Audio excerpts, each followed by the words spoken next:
Are the threats of near-term food shortage justified? And could this food shortage lead to social instability the world over, possibly culminating into a summer of rage? Let's talk about it.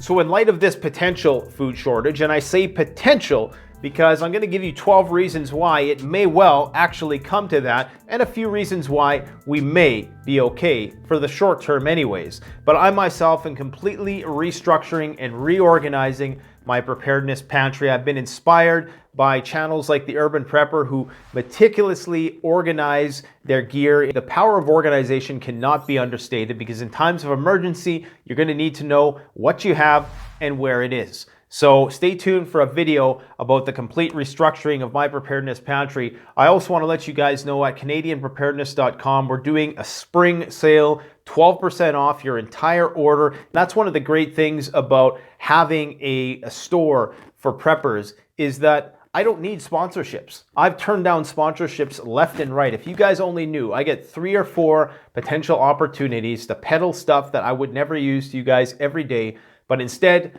I do the grunt work. We ship direct. We don't ship, from an Amazon remote warehouse somewhere. It all comes through our hands into yours. So definitely go and check that out. And it's all premium, high quality stuff that you can't find in a lot of places. Now let's talk about this food shortage business. So 10 reasons why the price of food and why there may be actual food shortages in the not so distant, too distant future. But remember, stick around to the end because we're going to talk about why this may be a little bit overblown right now. Now, some of these things I've talked about before. 1, depleting aquifers and water shortages causing agricultural problems. This is something which is not going to happen necessarily in the immediate future, but it's something which is ongoing. We got rivers drying up, we got glaciers that are melting, and we got aquifers that are depleting around the world. One of the world's biggest aquifers that supplies 30% of the agriculture in the United States, the Ogallala Aquifer, I believe it's called, that is being depleted at a rapid rate and it's not being replenished nearly as fast as it's being used. So this is just but one of the many challenges which may lead to a potential Malthusian catastrophe. That's a catastrophe in which the population of a species cannot be sustained by the food that it can cultivate. Another factor is topsoil erosion in arable land. 50% of the most productive soil in the world has been exhausted in the last 50 years. In the USA alone, cropland is disappearing 10 times faster than it can be replenished. This is all the more reason why you need to start thinking about self-reliance. We need to start thinking beyond the bug-out bag, okay? Yes, it's cool to have a bug-out bag. It's cool to have a bug-out truck, but we really got to focus on getting back to basics. That's why myself, I'm really trying to dial in this property that I'm eyeing up. I'm making sure that the next property I select is going to allow me to actually be self-reliant in all respects, because this is something which is coming down the pike. Now, you do have time to prepare for this. I don't want you to think, oh, the food shortage is going to come by summer. There's going to be definite increases in the price of food. That's undoubtable. And that brings me to the next point is dollar devaluation. But I was going to say, you still do have time, guys. So don't despair. You have a lot of time to get your ducks in a row, to start a garden, okay, to start filling up your pantry. There's plenty of things you can do right now. And I just also want to say that if you're focused on food, you also got to focus on fitness. Nothing gets me more than to see people who are completely out of shape and wasting all their time and energy stockpiling food, but they pay absolutely no attention to their health and they've completely let themselves go. That doesn't have to be the case. You can take control of that aspect of your life, and you absolutely have to if your goal is long-term survival. The dollar devaluation, that is something which is happening, and that is going to be why the price of food increases. All of this stimulus money has now made its way into the economy. And as these bubbles deflate, whether it's the crypto bubble or the stock market bubble, that money is going to be going out into hard assets. And once that starts to happen, that's when all of that stimulus, all of that money which was stored, that stored energy in the stock market, once that bleeds out into the streets, okay, that's going to start raising the prices because demand is going to increase, supply is going to decrease. Okay, we got new double mutant variants coming out of India. We all know that's not going anywhere. The supply chains are going to continue to be disrupted as the world continues to restructure in an industrial sense in order to meet the needs of domestic populations, because global trade is not going to get any better in the near term. Also, you have things like economic instability, okay? So farmers, because of these trade wars, are relying on government subsidies in order to basically grow their crops or to stay afloat. Yes, last year, I believe, was a bumper crop for corn. The problem is that corn is not edible corn, okay? It's not the kind of corn you can just, start eating off the cob. That's the corn that they use for high fructose corn syrup in order to make all of that food that they condense into the inner aisles of the grocery store. The stuff which is not healthy, the stuff which probably isn't going to go up in price nearly as much as the fresh produce that surrounds the perimeter of the store. Okay, so economic instability, there's so many dimensions to that are going to factor into the elevated cost of food. Now, another one, I know a lot of people don't like to hear this. Whatever you want to chalk it up to, okay, I really don't care. The fact is that there are changes to the climate. Whether you believe that's due to one thing or another, the fact is there's more forest fires, there's changes in the growing seasons, there's droughts, we're seeing massive floods, we're seeing, like we've seen in Texas, okay? So these anomalies are going to pose agricultural challenges. Many of them are going to be unprecedented.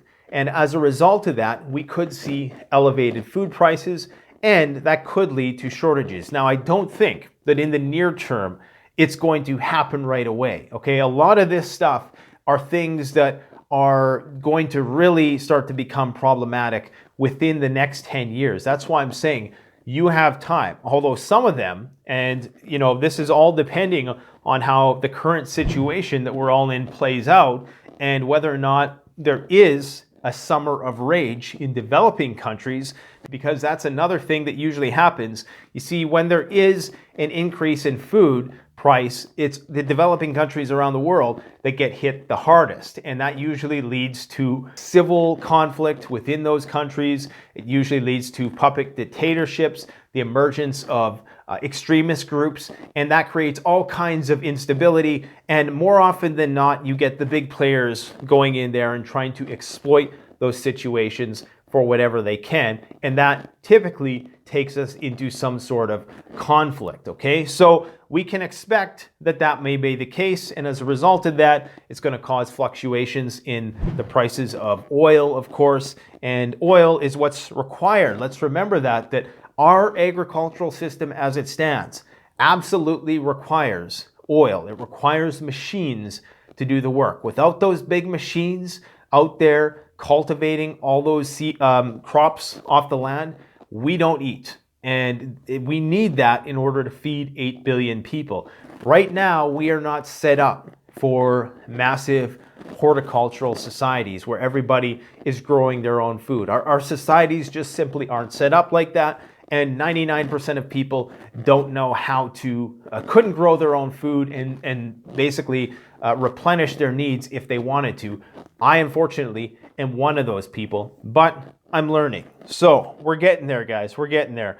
So like I said, supply chain disruptions due to the pandemic. There's going to be logistical issues continuing. The price of shipping is skyrocketing. There's delays. It's just a complete disaster trying to get you guys stuff, especially through my warehouse. It's been a complete nightmare trying to get certain things. We're going to see more regulation in the meat and poultry industries. That's going to put more pressure on that. That's why you're starting to see this Franken meat, this Beyond Meat or whatever it is. I know Beyond Meat is actually vegetarian, but there's lots of different types of meat now which are being grown in labs, and where they're talking about, trying to introduce insects into the diets of North Americans. It'll take a while. I'm sure they'll put like crickets in a chocolate bar or something like that. And eventually, people will acquiesce to that as well. So there's going to be more pressure put on livestock producers and people who have chicken farms and things of that nature because of the potential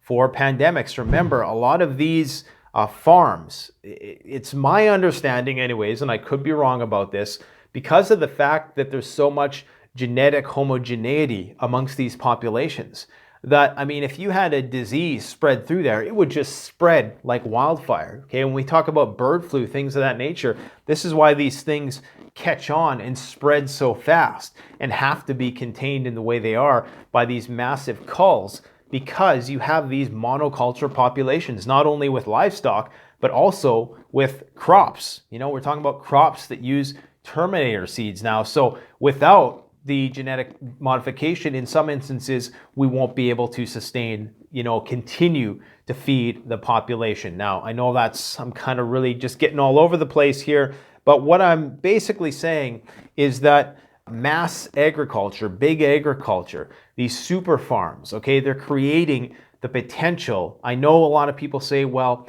they're more regulated, and it's not like everybody's doing their own thing in the wet markets and stuff like that. But there is still a great potential for some really bad can of worms to be opened up within these farms at some point, especially when that wildlife, which is now domesticated, comes into contact with some invasive species like a murder hornet, which is destroying all the bees, okay? Or that's a little bit hyperbolic, but we all know that the bee populations are in decline as a result of pesticides. So that's another challenge, which is applying pressure to the current agricultural system. So these livestock producers are going to be under increased regulatory pressure to try to prevent the spread and the emergence of pathogens amidst their populations. That is going to probably increase the price of food.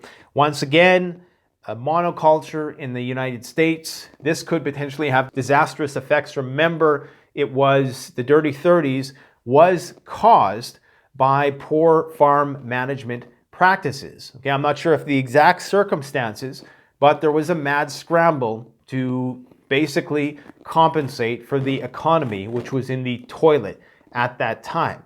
And as a result of this, there was this mad dash to grow crops in ways which were unsustainable. And so came the droughts. Something like that could very well happen again. You're going to have issues of pestilence. We had some of the worst locust swarms on the planet last year around the world. This is something which is only likely going to intensify. And this is a problem, especially with monoculture. Now, here in North America, we have the means of inundating ourselves with carcinogenic insecticides. And let me just say that that's speculation. I don't know that, but I presume that it's probably not good for us to be ingesting all of that stuff. Okay, I'm just going to go out on a limb here. You may not agree with me. I'm not saying that I got research papers to back that up, but I'm just saying if I had a choice, I probably wouldn't be drinking insecticide or letting my fruits and vegetables marinate in it, if you catch my drift. So the more monoculture, the higher the risk that there's going to be these insect outbursts, okay? And also invasive species, not just insects. So the more monoculture, species that have been introduced from other ecosystems. We're also talking about herbicides, the overuse of herbicides, mutant weeds, which may just mutate one day and wipe out whole swaths of land. Okay, we're talking about the potential for the complete breakdown of the agricultural system, something which is going to continue to accumulate and accumulate and accumulate to the point where our ability to innovate is not going to be able to keep pace with the increasing amount of disaster which is unfolding. You're also going to have antibiotic resistance. That's going to be a problem within livestock as much as it's going to be a problem within humans, unless there's new technological developments made in that area. You're also looking at the potential unintended effects of genetically modified foods. Now, personally, I'm not a huge activist when it comes to anti-GMO or anything like that. I'm not sure if the exact science on it. I know there's a lot of corruption at the corporate level. Everybody knows about all the Monsanto type fiascos from many years ago, and I'm not sure if that's still an ongoing thing. But when we start messing with Mother Nature in the ways that we don't know what the ultimate outcome of all of this is going to be. I'm not going to sit here and speculate on what sort of potential side effects might arise from our microengineering of our food supply, but we don't know yet, is all I'm saying. So, even if we are able to feed the planet, are we going to be feeding ourselves something that is good? Remember, our bodies are finely tuned to the natural environment, which has evolved with us in tandem over the last thousands and thousands, going back millions of years. And to top it all off, we have the ongoing stockpiling of the seed vault, which I'm not sure if it's underwater yet, but there was some talk of it flooding a couple of years ago anyways. We have record low Arctic sea ice levels, still at a record low for the last couple months. I'm guessing that it's going to be a wild, wild summer. Okay, so we need to just prepare. We got Bill Gates buying up land, we got seed vaults popping up all over the place, and we got a bunch of people who are out of shape, who are entitled. And I think that we're just, to be brutally honest, I think we're a stone's throw away from terminus. People think that we're all just civilized and we're being pessimistic and that food is just in great abundance and technology is going to save us, and it very well may. Okay, I'm actually 80% leaning towards there's probably not going to be a food shortage per se, at least for people in North America, but we are definitely going to see an increase in food prices for healthy foods. Maybe not for the garbage. Okay, McDonald's is probably not going to change their prices. Everything else, the stuff that's going to keep you alive and keep you healthy and keep your brain functioning so you can think better, that stuff is likely going to go up in price. So it's time to not only stockpile your pantry with just canned foods and junk, but try to stockpile your pantry with healthy foods. That's why I personally have a freeze dryer so I can control the stuff that I'm going to eat. I can take those fresh foods, I can freeze dry them, then they're going to be in a form which is going to last up to 25 years. Actually, I should say 25 years and up. Some cans of Mountain House after 40, 50 years are still edible. Freeze-dried really is the way to go, much better than cans. But if that's all you can currently afford, if all you can currently afford is the beans and rice thing, hey, that is the staple. You do beans and rice first, and then you progress up from there. That was my approach to it. Beans and rice, you're always going to be able to use that. Do you have to cycle it out all the time if you don't want to? No, because it's going to last up to 30 years. Rice in Mylar bags, beans in Mylar bags, that can last up to 30 years, if not longer. Is it going to retain 100% of its nutritional value? Probably not, but it's there as a safeguard. Then you can start building out a more replenishable, workable pantry that you can actually utilize on a continuous basis. Now, if you want to can fresh foods, you can do that yourself. That's another way to do it. Get a garden, learn how to can stuff. It's going to take a bit of machinery and it's going to take an upfront investment as well, but it doesn't have to be that high. There are plenty of different ways to do that as well. I believe the Angry Prepper has done several videos on that. Canning is something I haven't really gotten into, namely because I have a freeze dryer. They are a big ticket item, but it might be worth it if you have the time and you have the dime. I'm going to conclude with this. I think that there's still a lot of food out there, okay? We're growing a lot more food than we need right now. Unfortunately, a lot of the stuff that we're growing, as I previously mentioned, whether it's, the high fructose corn syrup corn, I can't remember exactly what it's called, but the corn which is not edible, unfortunately, we're growing things maybe for the wrong reasons. We're wasting a lot of food. There's still a lot of wiggle room for this, but what I'm more concerned about is the food prices for healthy food going up and the instability caused in the developing world, which is inevitably going to have repercussions back home over here. And it's unfortunate, I mean, our problems in comparison to that are not real problems. When you think about it, yes, it's going to suck if your food bill goes up 20, 30, even 50%, but that beats living in a war-torn country. So we all still have to keep that in perspective. I'm not saying that, we want to compare ourselves to that low of a standard. I'm just saying that as much as there is a potential for this to go really badly, it could be worse. Okay, it really could be worse. And it doesn't have to be worse. Brad over at Full Spectrum Survival is always providing insights on, how you can grow your own garden, how you can raise chickens, raise rabbits, raise, not grouse, quail. That's what it is, quail. Okay, so there's a lot of great channels out there who are providing that sort of information. And you can eat better by doing that. Personally, I just haven't had the time because I've been so busy just trying to catch up, and I'm still in the process of looking for my little slice of paradise. But the market right now, at least in my area, for rural properties, it's not very good. It's slim pickings because everybody's doing it, and I should probably quit talking about it. Then I would have less competition out there. Anyways, let me know what you guys think in the comment section below. Do you think that there is going to be a food shortage? Do you think it's just going to be a rise in price in the cost of food? Or, is it going to be Mad Max soon? Or is nothing going to happen and price is going to go down? Is there going to be, a deflationary aspect to all this? Let me know in the comment section below. Thanks for watching. Don't forget, use coupon code MARCH2021 for 12% off. 12% off CanadianPreparedness.com. Check it out. Thanks for watching, guys. Take care. The best way to support this channel is to support yourself by gearing up at CanadianPreparedness.com. Your one-stop shop for premium, high-quality, brand-name products that have been tried and tested by myself and other YouTube gear reviewers.